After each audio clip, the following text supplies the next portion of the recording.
Hai listeners, semoga keberuntungan selalu menyertai kalian semua. Balik lagi bersama Mimin di sini. Kali ini kita akan melanjutkan kisah Dokter Racun. Biar kalian gak penasaran dengan lanjutan kisahnya, yuk langsung saja menuju ke videonya.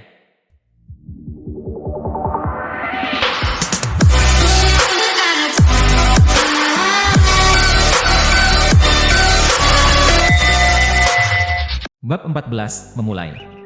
Yo Wenbin, Direktur Departemen Medis, tidak mengeluh tentang Su Chunliang setelah mengetahui seluruh cerita.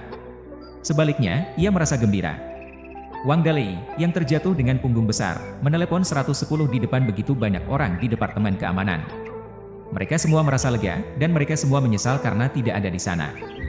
Namun, kantor dilengkapi dengan pemantauan, dan hanya dia, sang direktur, yang memiliki akses ke pemantauan tersebut. Setelah Yo Wenbin kembali ke kantor, ia menonton ulang pertama kalinya. Melalui pemantauan, dia mengkonfirmasi satu hal. Terjadi akibat gaya eksternal, tanpa kontak fisik dengan orang lain. Sambil menonton ulang, kantor polisi menelepon dan bertanya apakah dia bisa memberikan video pemantauan pada saat itu. Saat menonton video di layar, Yo Wenbin berkata dengan penyesalan kepada pihak lain bahwa dia benar-benar minta maaf. Pemantauan telah rusak selama beberapa hari dan belum sempat diperbaiki. Tidak pernah gaya Yo Wenbin untuk membalas kesengsaraan dengan kebaikan. Su Chunliang dan Cheng Xiaohong pergi ke ruang gawat darurat bersama-sama. Nyonya Jiang sedang berbaring sendirian di tempat tidur, hanya ditemani oleh satu perawat. Nenek tua ini memiliki dua orang putri yang sedang pergi dari rumah. Istrinya meninggal 5 tahun yang lalu. Dia memutuskan hubungan. Cheng Xiaohong meletakkan keranjang buah yang baru saja dibelinya, dan berkata dengan senyuman, "Nenek Jiang, kami di sini untuk melihatmu." Nenek tua itu pingsan di kantor mereka, jadi dia harus mengungkapkan belasungkawa. Nyonya Jiang memalingkan wajahnya, tidak ingin berbicara dengannya. Su Chunliang berkata, tidak baik marah saat sudah tua. Jika air ginjal habis, Buddha akan merasa tidak berdaya. Ketika Nyonya Jiang mendengar bahwa air ginjalnya habis, dia memalingkan wajahnya perlahan, menatap Su Chunliang, dan berkata, "Xiao Su, apa maksudmu? Aku akan segera mati?" Su Chunliang tersenyum dan berkata, "Aku tidak mengatakan itu.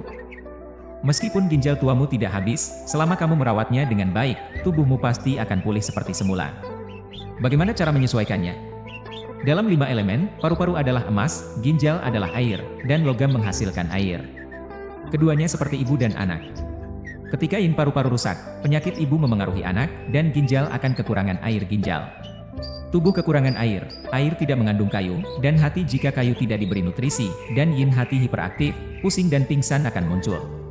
Cheng Xiaohong terkesima ketika mendengarnya, orang baru ini benar-benar bodoh besar, tapi sepertinya dia tahu sedikit tentang pengobatan Cina, mempertimbangkan bahwa pria ini pemilik muda Hui Chun Hall. Wajar jika dia tahu beberapa pengobatan Cina, tapi nenek Jiang ini tidak mudah dikelabui, jika dia berubah pikiran dan membantahnya, sudah cukup sulit baginya untuk menanganinya. Mata Nyonya Jiang berbinar, "Benar, tadi aku merasa pusing di kantormu, dan aku pingsan saat mataku menjadi gelap. Sebenarnya, dengan fisik tuamu yang tua, ini seharusnya tidak terjadi. Alasannya kamu pingsan adalah karena beberapa preman tiba-tiba muncul di kantor. Penampilan mereka yang jahat membuatmu ketakutan, kemarahan naik ke atas, tapi air ginjal dalam tubuh tuamu tidak cukup untuk memadamkan kemarahan tersebut, jadi kamu pingsan karena kemarahan yang meluap." "Benar, mereka kacaukan aku." Nyonya Jiang meraih dadanya. Merasa tidak nyaman lagi. "Kamu tidak perlu takut saat sudah tua. Di rumah sakit Changxing kami, keamananmu bisa dijamin, dan keamanan setiap pasien bisa dijamin." Cheng Xiaohong diam-diam menghela nafas, apa yang dia katakan sangat berkelas, Direktur Yo kali ini cukup akurat, Su Chunliang jauh lebih baik daripada Chen Guangming, di antara hal lain, dia mampu bertarung, dan Wang Dalei terkendali dengan punggung besar. Aman untuk bekerja dengan orang-orang seperti ini. Nyonya Jiang secara aktif memegang tangan Su Chunliang dan berkata, "Nak, kamu orang baik sejak pandangan pertama. Tidak banyak orang baik seperti kamu sekarang." Su Chunliang tersenyum dan berkata, "Masih banyak orang baik, kamu sudah tua, istirahatlah dengan tenang di sini, jangan khawatir, rumah sakit Changxing kami pasti akan mencari keadilan untukmu, dan kami tidak akan membiarkan anak cucumu yang menakut-nakutimu lepas." Nyonya Jiang mengangguk dan berkata, "Terima kasih, terima kasih." Cheng Xiaohong terdiam, dan dia hanya bisa kagum. Dia bisa menghadapi nenek Jiang yang sulit seperti itu. Jika dia tidak melihatnya dengan mata kepala sendiri, sulit untuk dipercaya. Polisi juga membawa orang untuk mencari tahu situasi. Mereka tidak hanya harus mendengarkan cerita sisi Su Chunliang, tetapi juga mendengarkan pendapat Nyonya Jiang. Su Chunliang dan Cheng Xiaohong keluar dari ruang observasi, dan mendengar suara Nyonya Jiang penuh kebencian. "Tuan polisi, Anda harus membantu saya membuat keputusan. Mereka itu hampir saja membuatku mati ketakutan." Papan nama Hui Chunhol belum tergantung, tetapi sarang lebah di pohon besar di seberang sudah mulai terbentuk. Su Changshan berdiri di gerbang, menyaksikan lebah sibuk di sekitar sarang lebah, dan bertanya-tanya dalam hatinya, apakah lebah-lebah ini benar-benar tahu kebenaran memilih tetangga untuk tinggal. Siang ini, putranya Su Jiasuan menelepon dan bertanya tentang situasi terbaru Su Chunliang. Su Changshan memarahinya di telepon. Jika seorang ayah benar-benar peduli pada anaknya, dia tidak hanya akan menelepon, tetapi setidaknya datang secara pribadi. Cucunya sudah berusia 21 tahun, dan waktu yang mereka habiskan bersama kurang dari 2 bulan. Su Jiasuan juga sangat menyesal atas anak ini, tetapi saat ini dia bekerja dan keluarganya ada di Amerika Serikat, dan tidak mungkin tinggal di Cina untuk waktu yang lama. Dia juga menyatakan bahwa dia akan memberikan kompensasi terbesar dengan cara lain. Su Changshan menutup telepon sebelum dia selesai berbicara.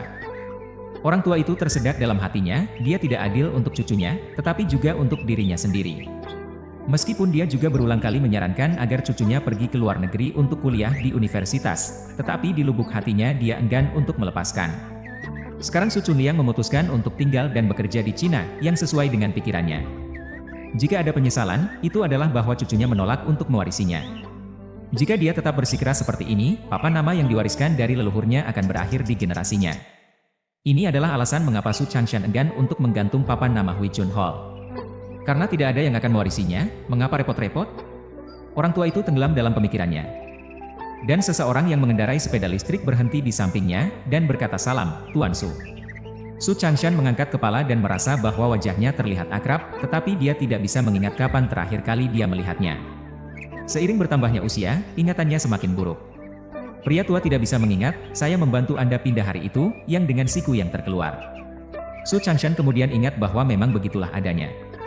Dia tidak memiliki kesan baik terhadap orang-orang dari perusahaan pindahan itu, jadi dia tersenyum ringan dan berkata, "Apa yang bisa saya bantu?" Mencoba mengingat, sepertinya dia tidak membantu mengembalikan tangannya. "Tidak ada, hanya ingin mengucapkan terima kasih." Pihak lain mengambil tas kulit ular dari bagian belakang mobil, yang berisi banyak belalang emas.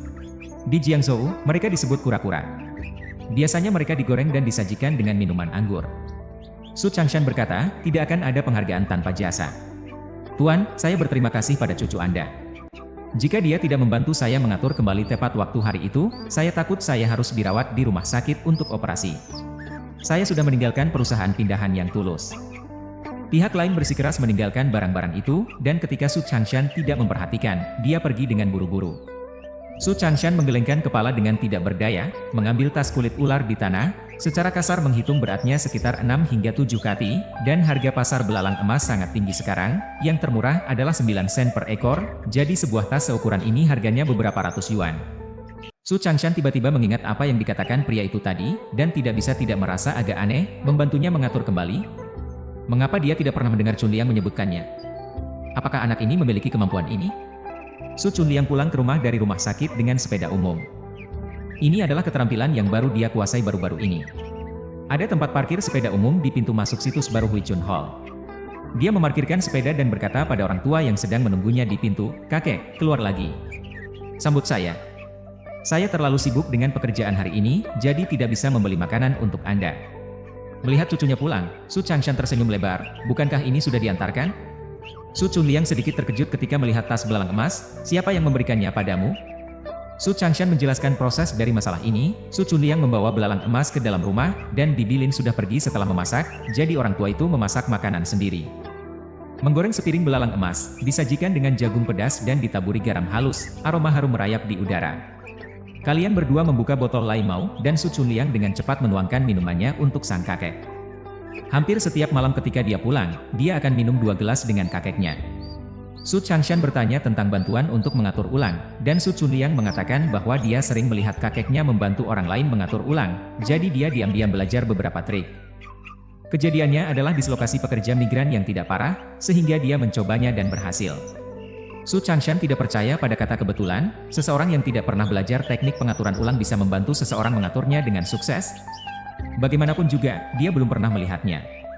Su Changshan tidak menanyakan pertanyaan sampai akhir, meneguk sedikit anggur, memakan belalang emas, dan bertanya dengan ragu, "Chunliang, apakah kamu ingin belajar ilmu kedokteran?"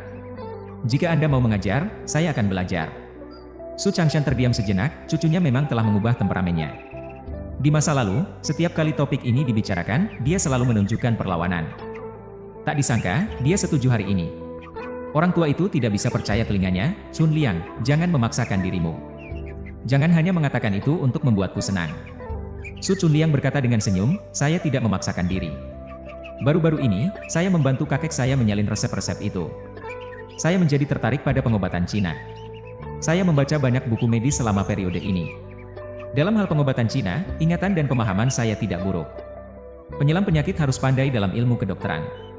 Sebagai pemimpin dari 5 racun, dia bukan hanya ahli racun terbaik di dunia, tetapi juga ahli utama dalam bidang Xinglin, pengobatan alami. Jujur saja, kemampuan medisnya jauh lebih baik daripada orang tua itu. Melihat kembali masa lalu, sebagian besar waktunya dihabiskan untuk meracuni, dan jumlah kali dia menyelamatkan orang hanya bisa dihitung dengan jari-jari. Zaman telah berubah, dia lahir dalam dinasti di mana keterampilan medis berkembang pesat, ada 13 gerbang di Jalan Xinglin, dan ada ratusan aliran yang tidak termasuk di dalamnya, tetapi dia tidak mengharapkan bahwa seiring berjalannya waktu, cara pengobatan tradisional Cina tidak hanya tidak berlanjut dalam kemegahan masa lalu, tetapi layu seperti ini. Meskipun ada rumah sakit dan klinik pengobatan tradisional Cina di setiap kota, mereka sama sekali tidak dapat bersaing dengan pengobatan barat. Hal yang sama berlaku untuk seni bela diri. Su Chunliang telah berada di era ini beberapa saat, dan dia belum menemukan seorang guru. Di masa damai, pedang dan senjata disimpan di gudang, dan kuda dilepaskan di pegunungan Nanshan. Tidak ada krisis kelangsungan hidup, bahkan seni bela diri pun tidak relevan. Alasan mengapa dia setuju untuk belajar ilmu kedokteran dengan kakeknya adalah memberikan penjelasan yang masuk akal untuk kemampuannya. Kebulatan tekad Su Changshan selama bertahun-tahun akhirnya menjadi kenyataan, dan dia sangat senang. Setelah makan, dia membawa cucunya untuk membakar dupa kepada sang bijaksana kedua. Su Changshan berencana untuk mulai mengajar teori dasar pengobatan Cina, tetapi yang tidak dia harapkan adalah bahwa Su Chunliang sudah menghafal teori dasar tersebut dengan baik. Dia berpikir bahwa ini adalah hasil dari membiarkan dia menyalin buku-buku selama periode ini, dan dengan tenang melewati bagian pengenalan. Su Chunliang menyarankan agar sang kakek mulai mengajar akupuntur dan mosi bustion. Sambil senang dengan pemahamannya, Su Changshan tidak bisa tidak merasa bahwa jika batu kasar ini telah dibentuk sejak kecil, seharusnya dia sudah mampu mengelola Hui Chun Hall sekarang. Su Chunliang hanya berusaha menyamar. Melalui pengenalan sang kakek, dia juga memahami sejauh mana evolusi pengobatan Cina kontemporer. Mengingat masa lalu dan memikirkan masa kini membuatnya merasa banyak penyesalan.